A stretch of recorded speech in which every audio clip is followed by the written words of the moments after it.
Well, good evening, visitors. Welcome to the Australian War Memorial's Last Post ceremony. My name is Richard Cruz, and joining us today from the Australian Army is Lieutenant Colonel Dan Turner. Today's Last Post ceremony will commemorate Operation Hammersley, which took place during the Vietnam War in 1970.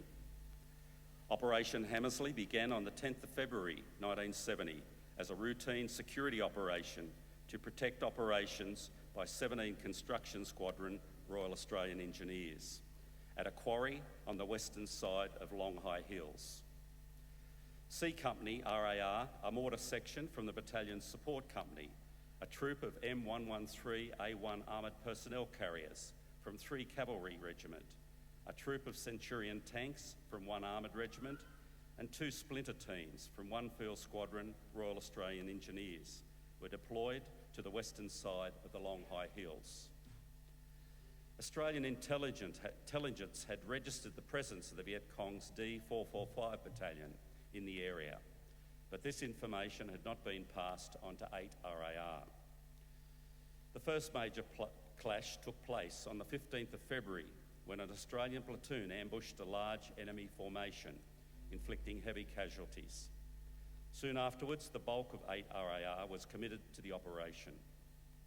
On the 18th of February, 2 men from 3 Cavalry Regiment were killed and several others from 8 RAR were wounded during an assault on an enemy base known as Min Dam Secret Zone. After having their enemy trapped, the Australians were forced to withdraw to allow a B-52 strike, which took 2 days to arrive and allowed D445 battalion to escape. The majority of casualties were caused by mines, many of which had been removed from the Australians' own barrier minefield. The worst incident occurred on the 28th of February, which was later known as Black Day at Long High. A platoon from A Company 8 RAR had been ordered to place an ambush near a creek line. Engineers discovered a mine in the ambush area, and when they attempted to delouse it, the mine detonated, killing an engineer and killing or mortally wounding 7 men from 8 RAR, including Sergeant Bill Hoban, whose story will be told shortly. Soon afterwards, Corporal Jim Barrett was killed and 2 others were wounded when he accidentally triggered a mine while marshalling a helicopter into a landing zone. After this incident, all offensive operations were cancelled. Hammersley concluded on the 3rd of March. 12 men had been killed or died of wounds and a further 59 were wounded. Of these casualties, 24 were caused by 2 mines. The Australians inflicted heavy losses on their enemy, with 42 bodies counted, although some estimates were as high as 100 enemy combatants killed. 1 prisoner was taken, along with a large quantity of weapons, ammunition and other material. With the Australian commitment to the war winding down, Operation Hammersley was the last time the 1st Australian Task Force conducted a major operation in the Long High Hills. For its sustained efforts during the operation, 8 RAR was awarded a Republic of Vietnam Cross with Palm Unit sighting. We warmly welcome guests of the Canberra On Show program who are joining us for this evening's ceremony. As always, we welcome the veterans who have served, those that are still serving, and the families that love and support them. We acknowledge the members of RSL and Services Clubs Association, RSL Victoria and RSL Queensland, who are watching the broadcast of this ceremony across Australia. And during this evening's ceremony, wreaths will be laid at the base of the pool of reflection by visitors to the memorial. Australia's Federation Guard is a tri-service ceremonial unit of the Australian Defence Force. They provide a ceremonial presence at civil and military events and during visits to Australia by foreign dignitaries. The Guard will now dismount the catapult party from the tomb of the unknown Australian soldier within the Hall of Memory.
If you're able, I invite you all to please stand and join in singing the National Anthem.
If you're able, please be seated.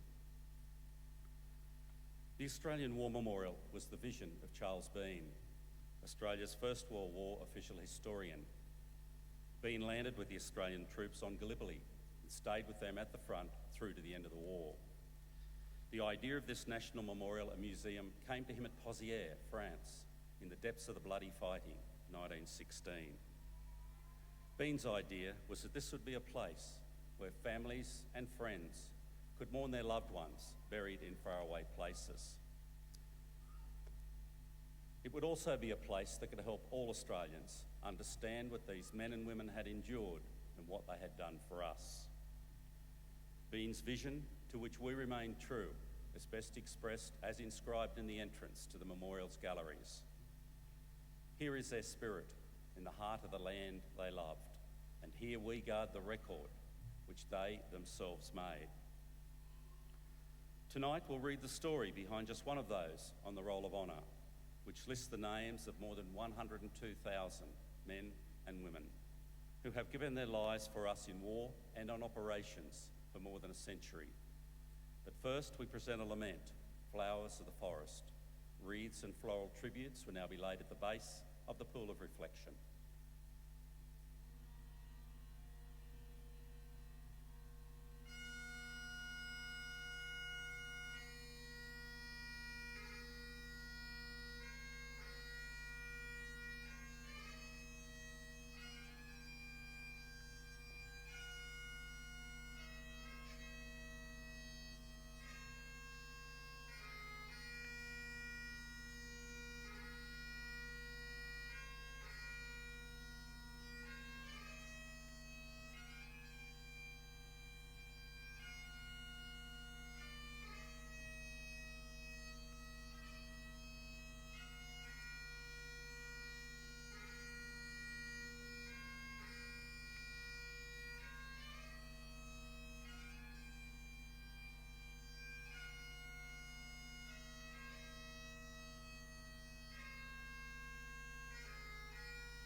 Today we remember and pay tribute to Sergeant William Joseph Hoban, BEM.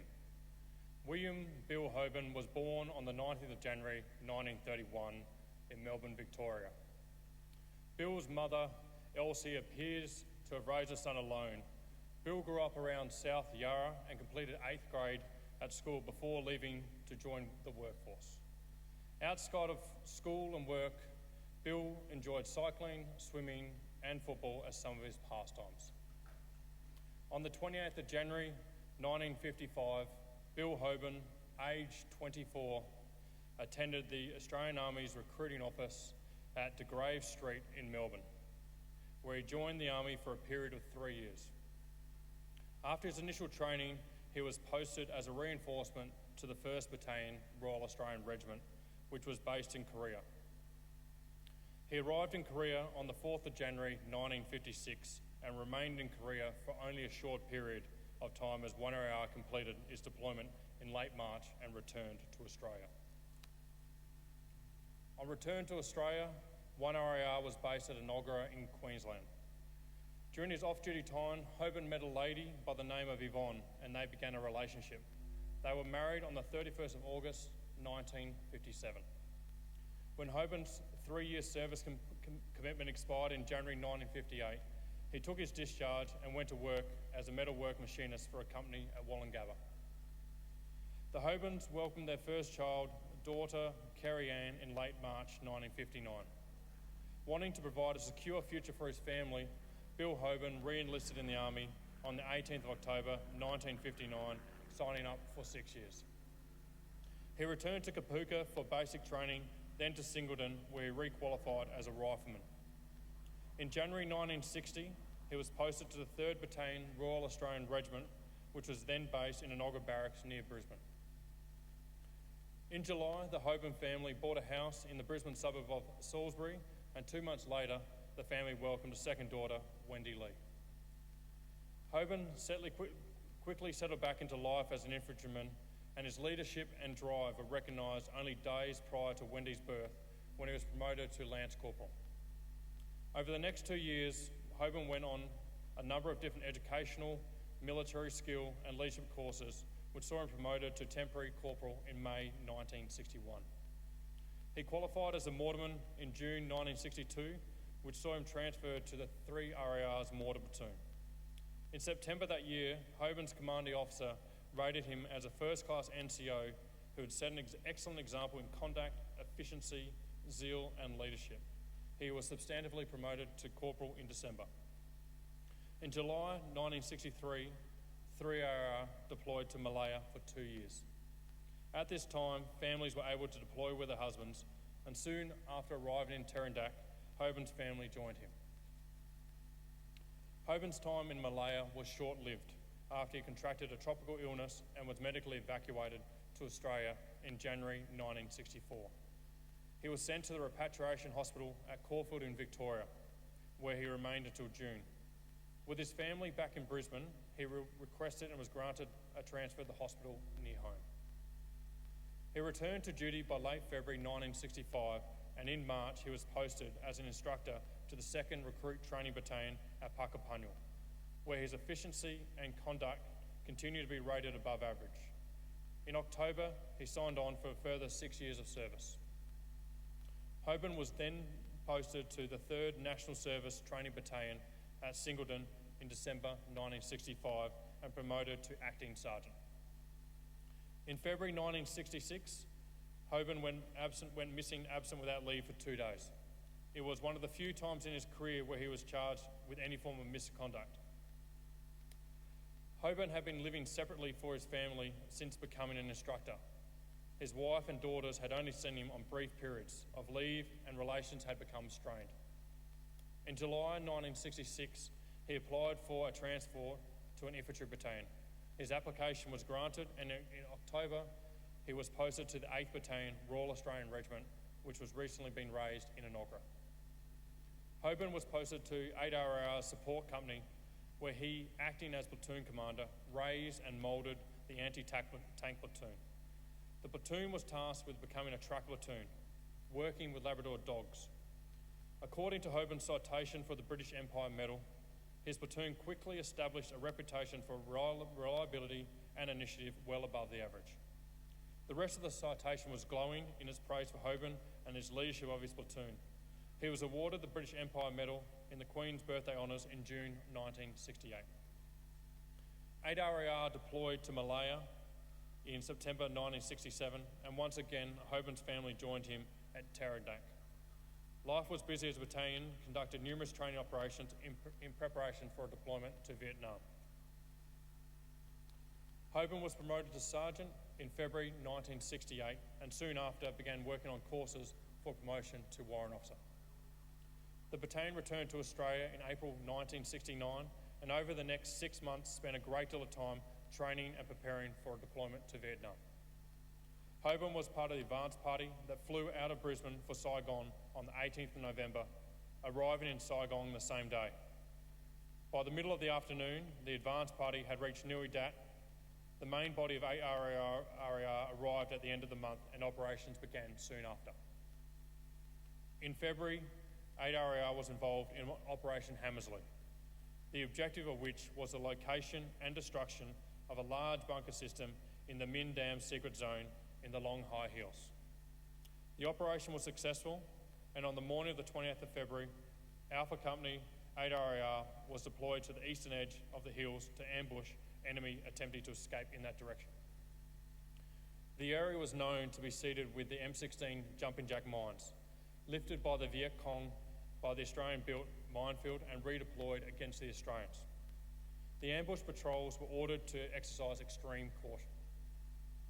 Hoban, who was active platoon commander of 1st Platoon, and his men that included a 2-man engineer splinter team, were wearing flak jackets to minimise casualties from mines.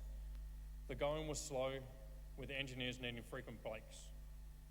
After arriving at the ambush site, the engineers located a grenade booby trap. Hoban told his men not to move. Where there was one booby trap, there was likely to be another. The area around the platoon headquarters became crowded. A party of men returned from filling water bottles at a nearby stream, and another was about to leave. One of Hoban's men, Lance Corporal Bobby Darcy, recalled what happened next. Hoban turned to Corporal Jackson to discuss how we would move away. One of the engineer mini-team moved over to their weapons. He detonated the mine. I heard the explosion and went to ground. I think I was shaky and a little groggy. Sergeant Hoban looked at me and fell to the ground, dead. 7 men were killed instantly and 13 were wounded, all but wiping out the platoon. One of the wounded also died soon after. Among the dead was William Hoban. He was 39 years old. Further casualties occurred when another mine was detonated by Corporal Jim Barrett, who inadvertently stepped outside of a cleared zone while directing a helicopter, lowering an engineer to the ground. The blast killed Barrett and wounded 2 soldiers, including the engineer being winched down from the helicopter. Hoban's remains were returned to Australia and he was laid to rest in Mount Gravatt Cemetery in Queensland. William Hoban's name is listed on the honour roll to my left, along with more than 500 other Australians who died as a result of their service during the Vietnam War. His photograph is displayed today beside the pool of reflection.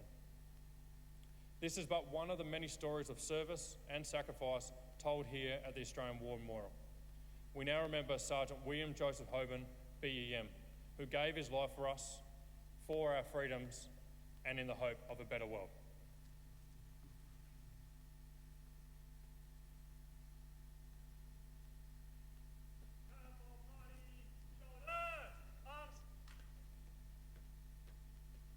Please stand for the reading of the ode and the sounding of the last post.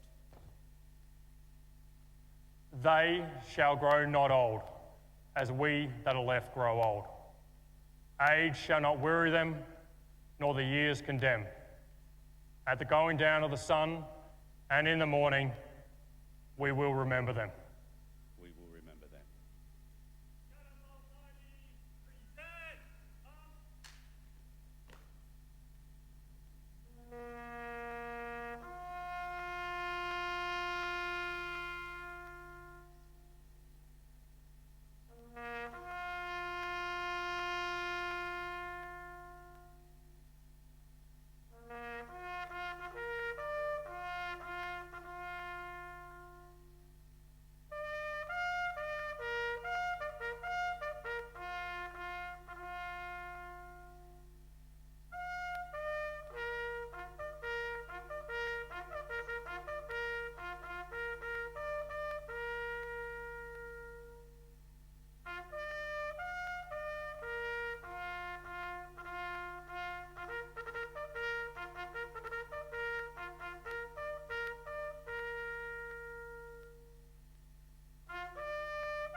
lest we forget. Lest we forget.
We leave you this evening with the words of the memorial's founder, Charles Bean. Many a man lying out there at Poziere or in the low scrub at Gallipoli, with his poor, tired senses barely working through the fever of his brain, has thought in his last moments, well, it's over. But in Australia, they will be proud of this. Ladies and gentlemen, girls and boys, that concludes this evening's last post ceremony. We thank you for visiting the Australian War Memorial and wish you all a very good evening. Thank you.